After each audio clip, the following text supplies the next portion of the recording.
Here we are. We have to talk about rolling motion. We have to talk about it because it's so fundamental in so many machines that you deal with. Just the basic idea, sounds very simple, of a disk, and it's got some radius. I'll call it big R because I'm into big R lately. And it's just rolling along, and it's got some translational velocity v.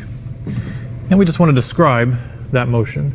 Well, it turns out it's a very complicated motion. Rolling motion is not simple at all. So here is a wheel, and I'm just going to roll the wheel, and we're going to keep up with the position of a few spots on the wheel. So if I put it here, I'll start it about here.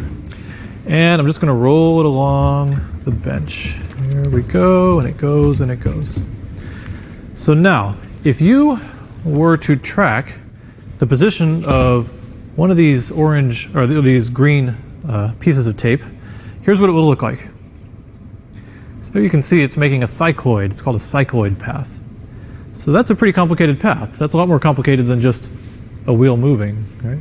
Another way I can show you how complicated it is imagine one small piece of the motion about here. And now let's keep up with the bottom and a piece at the middle and at the top.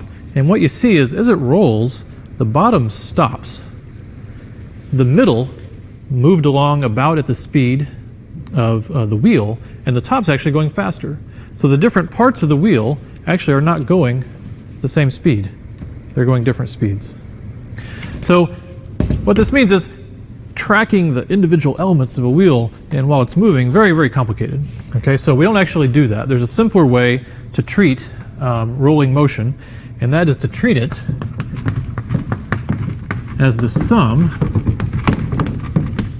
of center of mass. I'm going to put COM because I don't want to write out center of mass, translation plus rotation. And then it's not quite so complicated.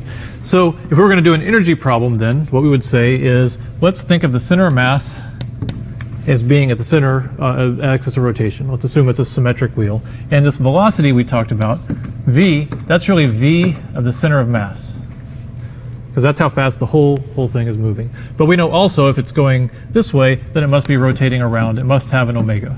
And of course, omega's vector is actually, no, that's omega's vector. Omega would be pointing in. But omega is going around, velocity is moving along. So you could start to think about, in terms of energy, you could write that the k translation, that's the plain old k that we're familiar with, is 1/2 mv squared, where v is the center of mass, and m is just the mass of the entire disk.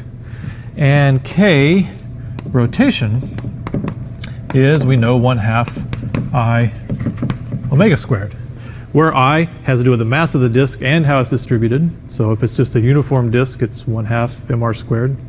And omega is just how fast it's spinning. So if you use these to solve problems like before, when I had the wheel roll down the hill in the previous board, and we said, how fast is it going? We know it had an energy mgh. All that was given to kinetic energy, but here we have two kinds of kinetic energy.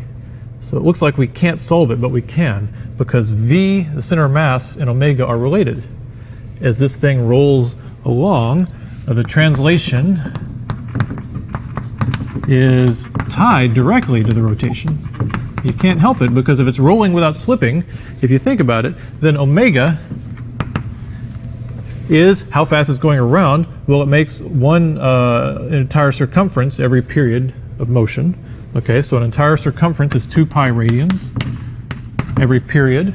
We know that's true. But how fast is it going around? Well, it has to do with the velocity, right? It has to make a period in the time it takes the thing to spin around once. Well, that's the center of mass velocity divided by that's the circumference divided by the center of mass velocity. So we replace t with the circumference 2 pi r divided by v com. So I divided the numerator or the denominator by v com, which put it in the top. And really, that's just giving us our simple uniform circular motion formula, that omega is related to the velocity by v center of mass over r, because we're using big R. Okay. So actually, you do have a relationship for rolling motion between this and this. So you can actually divide out and figure out how much of the energy went to translation, how much of the energy went to rotation. So this is usually how we approach this kind of problem. And then you can think of it as the total kinetic energy. K total is, of course, we have conservation as the sum of the translation plus the rotation. But they are mathematically linked. You can also think of this in an interesting way with vectors that looks kind of nice, is you can say what we're saying here. Let's think back now to the 3 pieces of tape we watched. And let's do some vector addition on their velocities. All right, so we said we watched a piece of tape down here, we watched a piece of tape here, and a piece of green tape there. And we said, what are they doing? So now let's say, well, we're going to treat this as translation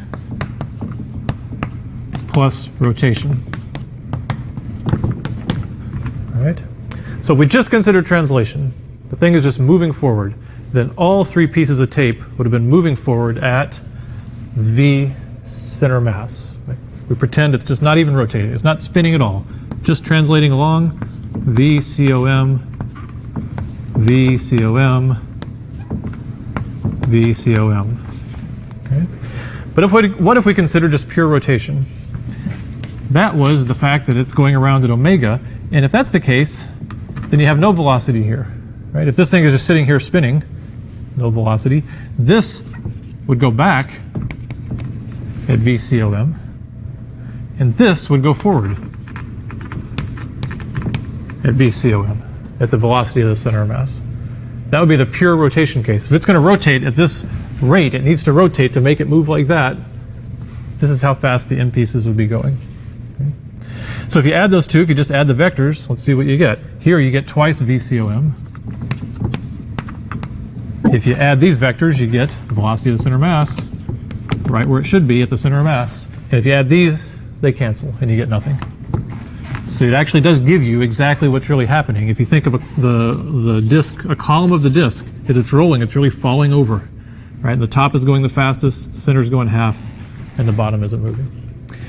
So this is our shortcut to deal with the complication of rolling motion as we break it up into 2 different problems.